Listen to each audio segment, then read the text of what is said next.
Good morning, Crestwood. Happy Wednesday to you. Hope you all are doing well and enjoying the blessings of this day. So excited for Easter. I'm usually always excited for Easter, but even more excited this year because it means we're going to be back in person in the sanctuary for worship. Hope you've had a chance to sign up. We have one service that's full, one that's getting pretty close. And so I want to make sure there's room for everybody. So if you haven't signed up, please do so as quick as you can.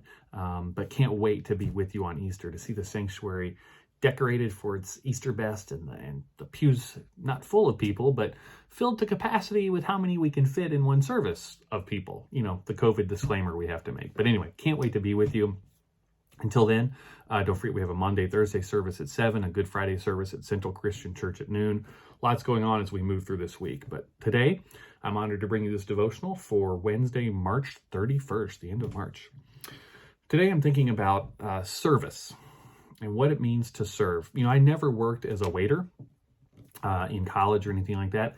I think I would have been good at it and maybe even enjoyed it because I love interacting with people and helping them out and making those kind of connections. But I also know it's a very difficult job from the people I've talked to who work in that industry, just how mean people can be, how demanding, how bad they tip, all those things. And I think that's a commentary on where we are in our society today. We are such a service-oriented culture. And if we have the means, we can be served in almost every way.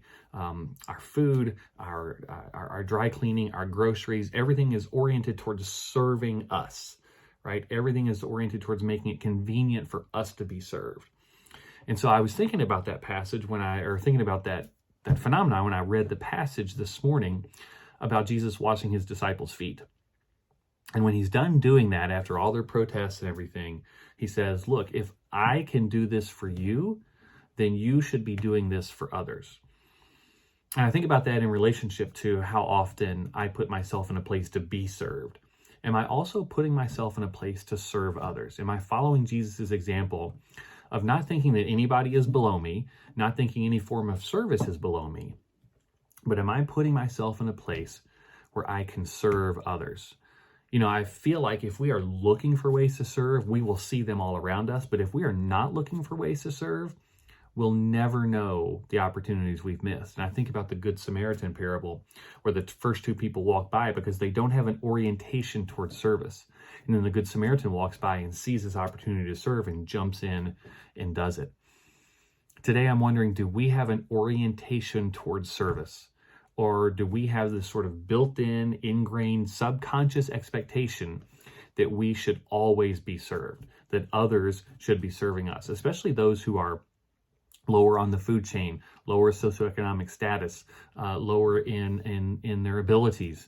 You know, sometimes the best someone can do is do a menial job that we sort of take for granted, like you know, delivering groceries or serving in a restaurant or picking up our garbage or whatever it is that we, I think, subconsciously say, well, those are those jobs down there. Their job is to serve me. But if we listen to Christ, he says, no, your job as a follower is to serve others. And so how are we doing that? How are we serving others today? I know COVID makes it difficult. We can't do it the way we have always done it, but there are opportunities. If we are oriented towards service, there are opportunities to serve all around us. We have to be willing to do the service, especially if it's someone that we think is quote unquote lower than us. Doesn't matter. Jesus doesn't make any distinctions. He doesn't say only serve people who are like you, only serve people who make you comfortable. Jesus simply says, because I have done this for you, so you must do this for others. So I want to encourage you today to find ways to serve. How can you serve someone who needs to know that they matter? Someone who may not receive service any other way. Look for those opportunities and then follow Jesus' example and go and do them. God bless you, Crestwood.